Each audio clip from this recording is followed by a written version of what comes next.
많은 위인들이 삶의 목적을 분명히 하는 것들을 보게 됩니다. 분명히 성공한 자들은 삶의 우선순위가 잘 준비되어 있고 정리되어 있기에 모든 것을 순차적으로 잘 할 수 있으며 여러 가지의 일들이 꼬이지 않게 되며 순조로운 결과를 맞이하는 것을 보게 되는 것이죠. 우선순위를 정하기 위해서 가장 중요한 것이 무엇이겠습니까? 목적을 분명히 하는 것입니다. 사명이 있어야만 하는 것이고 분명한 가야 할 길이 정해져야만 우리가 우선순위를 분명히 정할 수 있고 목적과 꿈을 바르게 세워갈 수 있게 되는 것입니다. 우리의 꿈과 목적은 무엇이 되어야 하겠습니까? 바로 하나님이시요 하나님께 영광이 되는 것으로 꼭 기억하시기를 바랍니다. 마태복음 5장과 6장은 예수님께서 제자들에게 전해주신 산상수훈의 말씀이다, 보배로운 말씀이다 라고 해볼 수 있겠습니다. 그분은 하나님의 나라를 선포하고 그리스도인들은 오직 하나님만을 신뢰하며 이렇게 나아가야 된다라고 말씀을 해주셨죠. 세상의 방식에는 이에는 이다, 눈에는 눈이다. 그렇게 남들이 나에게 해했을 때 우리도 그것을 해할 수 있다. 이것이 바로 세상의 방식이었는데 예수님께서 천국의 복음을 선포하심으로 말미암아 하나님의 나라는 그래서는 안 된다라고 하는 것이죠. 원수를 도리어 사랑하고 우리가 세상의 여러 가지에 썩어진 것들, 우리 마음에 들지 않는 모든 것들도 우리가 예수 그리스도의 사랑으로 말미암아 그것들을 품고 감당해 갈 수 있는 그것을 하나님의 나라와 같은 그런 모습으로 우리가 만들어가며 세상을 살맛나는 세상으로 또한 영원한 것으로 물들여야 하는 이러한 것들이 바로 하나님의 나라의 선포다라고 해볼 수 있는 것입니다. 마치 예수님이 우리를 사랑해 주신 것처럼 미워도 우리가 이해해야 하는 것이고 세상을 마음에 품을 정도의 우리가 감당할 수 있는 힘과 능력이 있어야 하는 또한 그러한 사명이 있어야 하는 것입니다.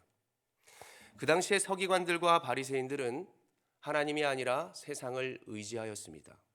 하나님을 의식한 것이 아니라 세상을 도리어 의식하며 나아갔던 것이죠. 그래서 그들이 외식하는 자들이다라고 해볼 수 있는 것입니다. 결국 하나님과 하나님의 영광을 위해서가 아니라 자기의 의를 위해서 또한 세상에 잘 보이기 위해서 그들은 행동하고 모든 모습 가운데 나갔던 것을 보게 되는 것입니다. 오른손이 하는 것을 왼손이 모르게 하여 내 구제함을 은밀하게 하라. 바로 세상과 대조적인 모습인 것이죠. 세상을 보고 또한 세상에서 자기의 의를 위하여 자기의 상을 위하여 나아갔던 그러한 자들과 또한 하나님이 아시겠지 은밀히 선행을 베풀고 하나님께 집중하는 그러한 모습들, 세상의 나라와 하나님의 나라가 대조되며 나아가는 이 땅의 모습이었습니다. 오늘 본문도 예수님은 제자들에게 삶의 궁극적인 모습을 말씀해 주고 있다라고 해볼 수 있습니다. 삶의 우선순위를 분명히 하여라. 자기의 의인가 하나님의 의인가? 세상의 나라를 위한 것인가 아니면 하나님 나라를 위한 것인가? 오늘 우리가 이렇게 예배하고 하나님께 영광 올려드리는 모습, 이것은 바로 하나님께 영광이 되는 것이요 삶의 우선순위를 바로 세우는 그러한 시간인 줄로 믿으시기를 바랍니다. 우리의 소유와 재물이 바로 우리의 모든 것들이 우선이 되어야 할까? 아니면은 하나님께 영광이 되는 것 또한 하나님의 기쁨이 되는 것이 우선이 되어야 할까? 우리는 이것을 먼저 크게 생각해 봐야 할 것입니다. 모든 것은 또한 어떤 것은 다 무엇인가를 의지하게 되고 그리고 예배하게 되어 있습니다. 차를 타려고 해도 우리가 무엇을 먹고 입는 모든 것들 가운데에서도 믿음, 신뢰라고 하는 것이 있어야 우리가 그것들을 행할 수 있는 것이죠. 누구든 어떤 것에 고개를 숙이고 시간을 보내고 예배하는 존재들, 이러한 모습들이 다 세상의 모습이라고 해볼 수 있겠습니다. 어찌됐든 모든 사람들은 무언가에 속하여 살아가게 되는 것이고 무언가를 다 믿어야만 하는 것이고 언제든지 예배할 수밖에 없는 존재라는 사실입니다. 그래서 언제나 바른 선택과 정확한 우선순위를 두지 않는다면 우리의 정체성과 우리의 모습은 흔들거릴 수밖에 없고 그래서 우리가 계속해서 예배하는 것이고 우리가 계속해서 교회에서 구원의 확신과 우리가 구원받았다라고 하는 것을 또한 그것을 통하여 하나님께 영광 올려드리는 그런 행위들을 우리가 계속하는 것이다라고 이해해 볼 수도 있겠습니다. 우리가 오늘 이 정확한 우선순위 또한 바른 우리 목적을 위해서 우리가 19절로 나아가겠습니다. 19절을 읽어보겠습니다. 시작. 너희를 위하여 보물을 땅에 쌓아두지 말라. 거기는 좀과 동록이 해하며 도둑이 구멍을 뚫고 도둑질을 하느니라. 아멘. 19절을 보시면 너희를 위하여라고 하는 말을 볼 수 있습니다. 20절도 눈으로 보시면 오직 너희를 위하여, 25절에 목숨을 위하여, 28절에 의복을 위하여, 34절에 내일 일을 위하여, 현재 진행되고 있는 많은 일들과 앞으로 진행될 우리의 많은 계획들, 이것이 너희들을 위하여, 세상을 위하여 그렇게 살아가지 말아라 라고 말씀을 해주는 것이죠. 그 모든 것들을 중단하고 멈추어라. 분명히 하여라. 바른 싸움을 하고 바른 목적을 가져야만 한다라고 이야기를 한다고 해석해 볼 수 있습니다. 그래서 우리가 먼저 기억할 것은 영원한 것을 위하여 살자는 것입니다. 분명한 목적을 가지고 행동하자라고 하는 것이죠. 우리가 정신없이 사는 세상이기 때문에 우리가 중단하라. 그것이 시간 낭비가 아니라는 사실입니다.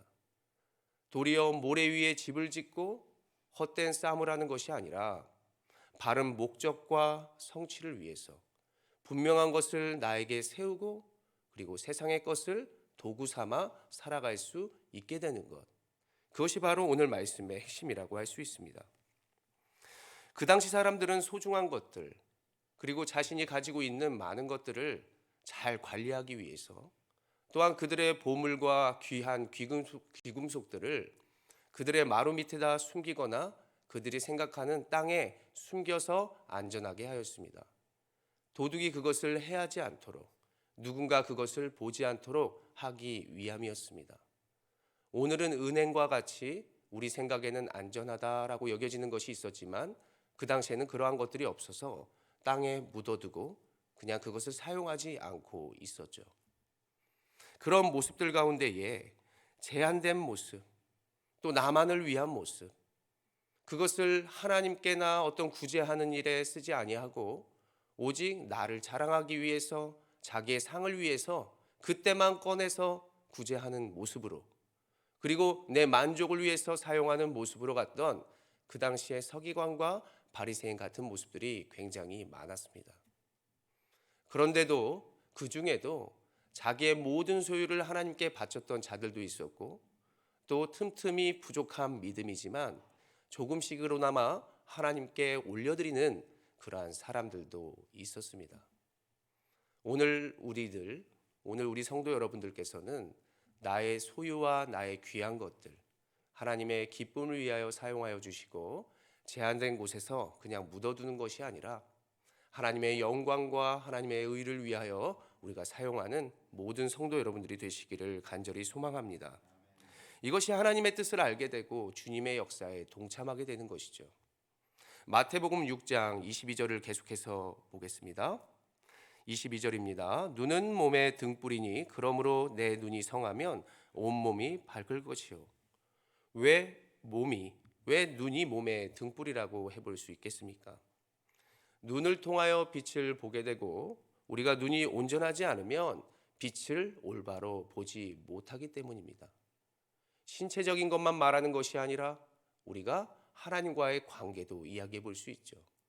하나님과 함께하는 온전한 모습 가운데에 우리가 온전히 빛을 발하며 생명력 있는 삶으로 살아갈 수 있기 때문입니다. 건강한 신앙생활을 통해서 하나님의 온전한 빛이 거하게 되고 우리가 그 빛을 발할 수 있는 그러한 삶으로 살아갈 수 있게 되는 것입니다. 눈이 나쁘면 온몸이 어두울 것이니 세상을 비칠 수도 없고 자신조차도 힘든 삶으로 나아갈 수밖에 없습니다. 어둠이 빛이라고 여길 수도 있고요. 어떠한 목적이 흔들거릴 수도 있습니다. 잘못 보고 있으면서 잘 보고 있다고 착각할 수도 있는 것이죠. 그래서 너희는 먼저 우선순위를 분명히 하여라. 하나님을 분명히 품고 하나님의 시선으로 보고 주님이 무엇을 밝히기를 원하시는지, 나의 무엇을 사용하기를 원하시는지, 이러한 것들을 우리 가운데에서 온전히 하며 나아가야 할 것이다. 24절에 말하는 것이죠. 그래서 너희가 하나님과 재물을 겸하여 섬기지 못하느니라. 하나님 두 가지를 다 할 수 있습니다. 이 말은 엄마도 좋고 아빠도 좋다, 누가 좋냐, 이러한 질문을 하는 것이 아니라 분명히 우리에게 있어서 우선순위, 어떠한 것을 향해서 살아가야 하는지 분명한 목적을 너희 안에 두고 그것을 통하여 우리가 온전히 하나님을 바라며 하나님을 바라보며 우리가 이 세상을 살아가야 함을 분명히 이야기해 주는 것이라고 해볼 수 있는 것입니다. 영원한 것에 종이 될 것인가, 썩어질 것에 종이 될 것인가. 물질주의는 오늘날 우리에게 있어서 가장 큰 경쟁자여 우상 숭배라고 해볼 수 있습니다. 잘 사용하면 하나님에 속한 귀한 소유물들이 될 수 있지만 세상의 이치와 방법들에 많은 영향을 받게 된다면 한순간 물질로 인해서 하나님을 멀리할 수 있습니다. 모든 것이 하나님께 속하여 되어 있고 모든 것이 하나님이 하시기에 달려 있는 것, 이것이 바로 재물인 것이죠. 성경에서 말하는 창조 원리가 왜 무너졌습니까? 모든 것이 하나님이 잘 사용할 수 있도록 또한 다스릴 수 있도록 하나님께서 우리에게 선물로 허락하셨는데 그게 도리어 주인의 역할로 되어버리고 그것이 도리어 하나님보다 높아졌기 때문입니다. 또한 하나님을 대신하고 다스려야 할 것들이 우리 주인이 되어버리면서 우리 또한 신이 되어버리는, 우리 또한 하나님의 모습처럼 되어버린 그 모습이 창조 질서를 뒤집어 버렸습니다. 이 모습은 아까 앞서 말했듯이 세상의 나라와 세상의 모습이다. 천국의 복음과 하나님의 나라가 아니라는 사실입니다. 그러므로 오늘 말씀하는 것은 너희의 삶을 우선순위를 분명히 하여라. 너희를 위하여, 또한 지금을 위하여, 앞으로의 모든 것들을 위하여 살아가지 말아라. 오늘 성경은 이 모습을 종합하여 한 단어로 표현하고 있습니다. 염려라고 하는 말이죠. 분산되다, 나누어지다. 다시 말하면 두 주인입니다. 양쪽에 두 주인을 섬기지 말아라.